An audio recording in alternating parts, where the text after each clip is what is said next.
Sem Medo Cast. Aqui é a Rô Samatsu, terapeuta, analista corporal e comportamental e psicanalista, especialista em medo e comportamentos de defesa. A gente trabalha com ansiedade, síndrome do pânico e todas essas desgraças que a vida moderna trouxe para a nossa vida. Mas hoje a gente vai falar a respeito de uma coisa que não é única e exclusivamente sobre medo, ansiedade e comportamentos de defesa. É uma clareza, é falar sobre um assunto que provavelmente você nunca ouviu falar, mas vai fazer todo sentido, vai fazer toda a diferença a partir de agora, principalmente quando alguém virar para você e falar que você precisa controlar os seus pensamentos. É isso mesmo. Sabe do que eu vou falar hoje? Vou falar sobre os 4 tipos de vivências que a gente experimenta, seja mentalmente, seja fisicamente. Fala, Rô, tá doida, né? Dessa vez você pirou de vez. Como assim são 4 tipos de vivências? Não tô falando de 4 dimensões diferentes, não tô falando de 4 tipos de vivências diferentes no sentido de 4 tipos de acontecimentos. Tá? Vou falar sobre como você pode viver de 4 formas diferentes, a mesma experiência ou experiências parecidas, enfim, só usando a sua cabeça. Vamos lá? Então, primeiro, antes de começar a falar a respeito de qualquer coisa, te deixar claro uma coisa. A gente vive o tempo inteiro dentro da nossa cabeça, não é? A gente vive o tempo inteiro imaginando, sentindo as coisas e muitas vezes a gente passa o dia inteiro pensando a respeito das coisas que estão para acontecer, que aconteceram, né? Como você gostaria que essas coisas tivessem acontecido, não é assim? Principalmente se você tem ansiedade, se você tem síndrome do pânico, você passa horas, se não dias, pensando em tudo o que pode acontecer, de certo ou errado, mas principalmente de errado na sua vida. E eu tenho certeza que esse vídeo vai fazer você mudar a forma como você lida com seus pensamentos. Sabe por quê? Porque o tipo de vivência número 1 é o tipo de vivência que todo mundo está acostumado, que é a vivência aqui, ó, na vida real, né? É o que acontece entre você com você mesmo, ou você com outra pessoa, ou outras pessoas. Né? São os acontecimentos da tua vida, do teu dia a dia. Só que esses acontecimentos também não têm uma representação, não têm um significado absoluto. Afinal de contas, como você interpreta um determinado acontecimento, uma determinada situação, varia muito de acordo com a forma como você enxerga as coisas, certo? É como você interpreta as coisas que aconteceram. Não necessariamente é a forma mais realista da situação, tá? Mas vamos ficar com essa vivência número 1, né? A realista aqui, da realidade, como referência para você, tá? A vivência número 2 é aquela vivência virtual. Aí você vai falar assim, que vivência virtual é essa, Rô? Como assim? A virtual é aquela que você vivencia observando outras pessoas vivendo aquela situação. Sabe um exemplo prático disso? De um momento virtual de experiência? Quando você assiste um filme. Quando você assiste um filme, você tá vendo ali as pessoas, o protagonista sofrendo, né? A menininha sofrendo por causa de um amor, de um coração partido, de um amor que não sobreviveu, né? Ali você tá vivendo virtualmente tudo que tá acontecendo. Teu cérebro interpreta tudo que tá ali sendo assistido como uma vivência tua. Tá começando a ficar assustador, né?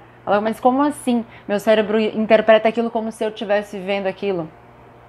Porque quando você olha uma situação, você capta ali, você está prestando atenção no que está acontecendo, você está prestando atenção naquilo que está sendo vivenciado pela outra pessoa, você se emociona, você sente raiva, você sente tristeza, você sente frustração, você fica tenso. Não é assim?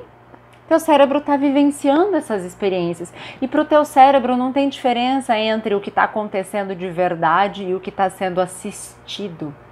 Por isso muitas pessoas inclusive falam que não é interessante você ficar vendo filmes de terror, né, filmes com cenas muito fortes, porque o teu cérebro absorve tudo aquilo como experiências que realmente podem acontecer, tá? E por mais que racionalmente você não enxergue dessa forma, o teu cérebro cria mapeamentos de referência, tá? Então, normalmente, para lembrar, se você assistir um filme de terror aí à noite, né, no escurinho da sala, tudo mais, chega no meio da madrugada, se você precisa ir no banheiro, você fica com medo. Qualquer barulho já aciona um gatilho aí no seu cérebro e faz com que você fique todo preocupado, toda preocupada sobre o que pode estar acontecendo. Não é assim?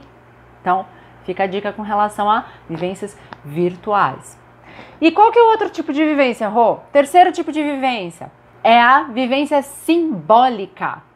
É aquela vivência que você fala, nossa, aquilo que ela me falou soou como um tapa na cara. Tipo, a pessoa falou, ela não bateu em você. Mas dependendo do peso daquilo que foi dito, da forma como foi falado, você se sente agredido, você sente que aquilo foi um tapa na cara, né? E a interpretação que você faz daquilo que você escutou faz com que teu cérebro já registre que aquela pessoa é uma pessoa perigosa, né? Afinal de contas, da boca dela saem tapas. E pode parecer no primeiro momento que é literal demais, tá? Mas não é não.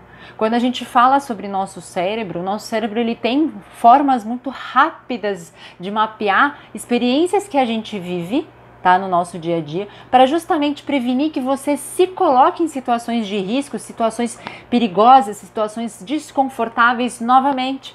Então, preste atenção. Se toda vez que você tiver uma percepção sensorial de algo que aconteceu, do tipo, ela disse alguma coisa, ele disse alguma coisa que pra mim foi como um tapa na cara, preste atenção qual que está sendo a programação que você está fazendo com relação a essa pessoa na sua vida. Tudo bem? E o quarto e último tipo de vivência, que é a imaginária. É essa que a gente realmente coloca a nossa imaginação para trabalhar e para criar a realidade que a gente tanto esperava ter ou desejava ter. Ou aquela que a gente tanto quer evitar. Quantas vezes você já não perdeu a noite rolando na cama de um lado para o outro, tentando imaginar todas as saídas possíveis que você teria caso uma situação que você está vivendo hoje desse errado? Quantas horas por dia você passa maquinando, imaginando o que a pessoa vai falar para você se você fizer de uma determinada forma? O que vai acontecer se você tomar uma determinada decisão? Às vezes a gente passa horas do nosso dia tentando imaginar possíveis resultados de alguma determinada situação, de uma decisão que a gente precisa tomar, de uma conversa que a gente precisa ter. Inclusive, a gente tem ferramentas, né? São exercícios que a gente aplica na terapia como uma forma de você fazer ensaios mentais, para você se preparar para lidar com aquela situação. Só que esse é um exercício onde você sai fortalecido desse exercício, dessa tarefa. Agora, quando você fica imaginando tudo que pode dar errado frente a uma decisão que você está tomando, uma escolha que você está fazendo, o teu cérebro, o teu corpo sente como se tudo isso que você está imaginando estivesse realmente acontecendo. Tanto que se você reparar fisicamente a resposta que o teu corpo dá, você começa a sentir dor de estômago, você começa a suar frio, você começa a ter manifestações físicas. Por quê? Porque o teu corpo está sentindo como se tudo aquilo que você está imaginando realmente estivesse acontecendo. E aí você vai me perguntar, tá, existem esses 4 tipos de vivências diferentes. E o que isso muda na minha vida? Muda por quê?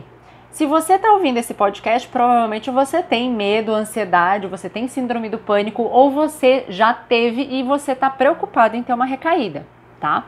Então, o que acontece? Quando você se permite vivenciar as coisas dessa forma, quando você não controla o que você está pensando e você deixa os teus pensamentos ficarem ricocheteando de forma descontrolada dentro da sua cabeça, as chances são de você ter recaídas, sim.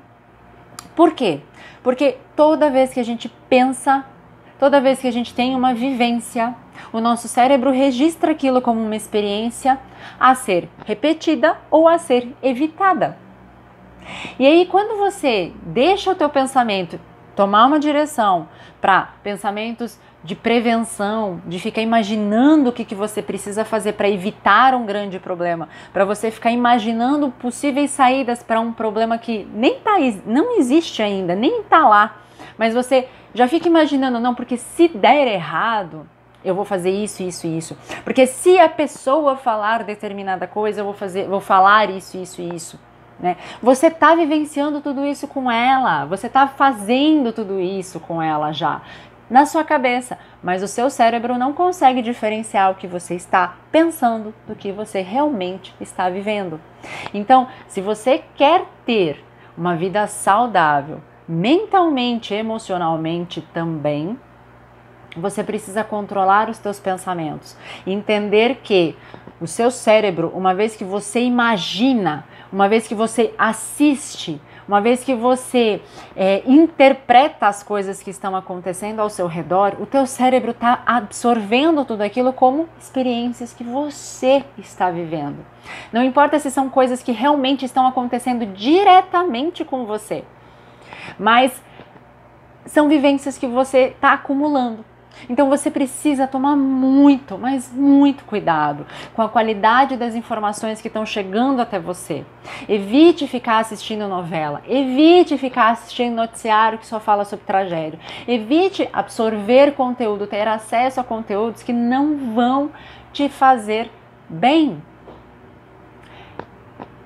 Se você quer assumir o controle da sua vida, mentalmente, emocionalmente e fisicamente, esse é um dos primeiros passos.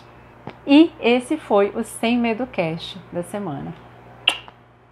Te vejo logo mais. Um beijo da Rô.